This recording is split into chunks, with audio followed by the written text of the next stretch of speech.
আমি নিজে ওএসডির হাতে চিঠিটা দিয়েছি এবং তাকে ঘটনাটি 4 পৃষ্ঠার একটা অভিযোগপত্র আমি দাখিল করেছি মুখ্যমন্ত্রীর কাছে। এটা official letter as a minister আমি দিয়েছি।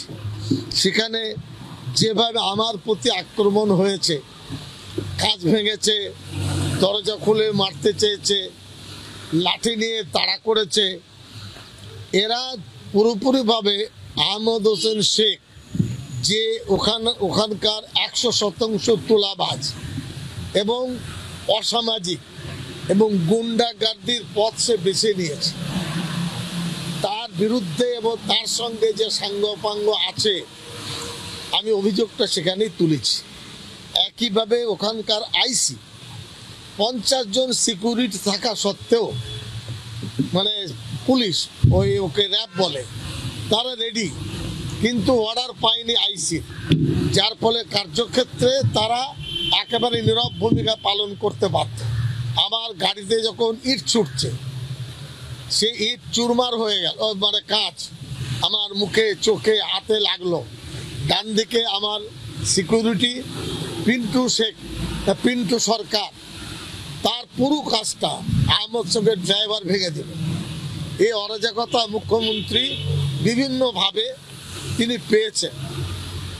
মুখ্যমন্ত্রীর বক্তব্য, এই অরাজকতা তো আমার সরকার কেন বরদাস্ত করবে, আমরা গুন্ডামির সাথে কেন থাকবো, এর সুবিচার হবে। এই মর্মে আমি আরো খবর পেয়েছি, এলাকার মানুষ বলছে ওই তোলাবাজ আহমদ শেখের 500 কোটি টাকার নাকি সম্পদ আছে। আমি অবাক হয়ে যাচ্ছি। দীঘায় হোটেল আছে, বর্ধমানে 3 তলা বাড়ি আছে, এছাড়া নামে বেনামে কত সম্পত্তি আছে সেটা আমি জানি না। তবে আমি শুনেছি সুব্রত বক্সি অভিষেক ব্যানার্জির অফিস বা এখানে যে গ্রিভেন্সের সেল আছে সেখানে বিভিন্নভাবে রিপোর্ট হয়তো গেছে, তার আমাকে কপি দিয়েছে। কোনো সন্দেহ নেই এইরকম তোলাবাজ দাঙ্গাবাজ এরা যদি আশ্রয় পায় তাহলে এলাকা জ্বালিয়ে দেবে। মুখ্যমন্ত্রী অফিস থেকে আমি জেনেছি, তার বক্তব্য ভরসা রাখুন। আমিও বলেছি আপনি সুবিচার করুন।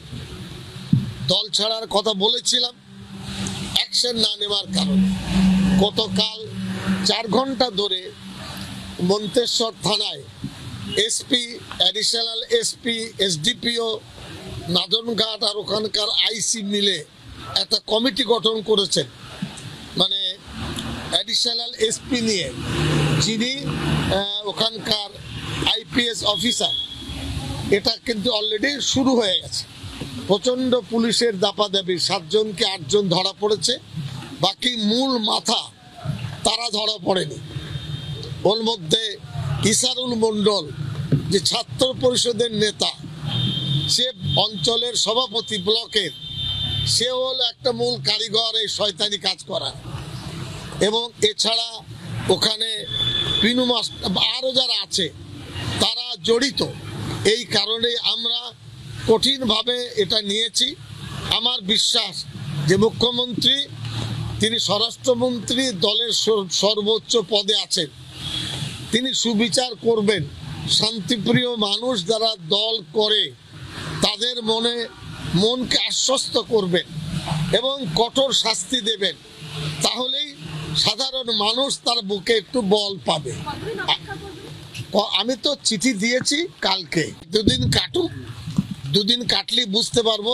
পুলিশ অলরেডি রেড করছে, দিনের বেলায় পুলিশ ধরাধরি করছে এবং পুলিশ ব্যাপকভাবে বাড়ি বাড়ি যাচ্ছে এবং তারা বুঝতে পারছে কারা এসব গোলমাল করেছে, পালিয়ে বেড়াচ্ছে। ওই ইসারুলের বাবাকে ধরেছে, ছাত্র নেতা, সে কোন ছাত্র পরিষদ করে, আরও 2 জনের নাম এসছে। এবং ভাগড়ার একজন কসাই, সে বলেছে আহমদ শেখ ভাইজানের জন্য খুন করে দেবো সবাইকে। এ সমস্ত কথা তো দলের নয়। আমি 100% বিশ্বাসী দল এই কাজগুলো করবে না। আমি ধাপে ধাপে, যেখানে যেমন প্রয়োজন, মুখ্যমন্ত্রী বলেছিলেন যে আপনি অফিসিয়ালি কোনো অভিযোগ করেননি। মুখ্যমন্ত্রীর সর্বোচ্চ পশ্চিমবাংলার শাসক, তার অফিসে আমি 4 পাতার একটা অভিযোগ দিয়েছে।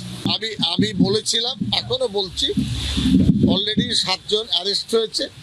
পুলিশ বাকিদের খুঁজছে, রাতে পালিয়ে যাচ্ছে, দিনে ডেরা বদলাচ্ছে।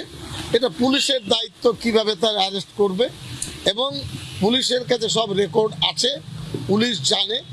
এবং মুখ্যমন্ত্রীর কাছেও আমি নাম দিয়েছি, এবং 500 কোটি টাকার তোলাবাজের ওই আহমদ হোসেন শেখের আপনার সম্পদ, আমি তো অবাক। পঞ্চায়েত সমিতি বা গ্রাম পঞ্চায়েতের টেন্ডারের যাবতীয় আসবাব ওর দোকান থেকে কিনতে হবে, এত বড় হুইপ। আর পঞ্চায়েত অফিসে বসে, বিডিও অফিসে বসে 4 থেকে 5 জন সরকারি আধিকারিককে মারপিট করেছেন, ইঞ্জিনিয়ারদের করেছেন, সাব ইন্সপেক্টরদের করেছেন, আর অনেক। এটা তার মানে রক্তে ঢুকে আছে। এ দলের নেতা হতে পারে না। দল ওকে বহিষ্কার করুক, শাস্তি দিক, জেল পাঠাক।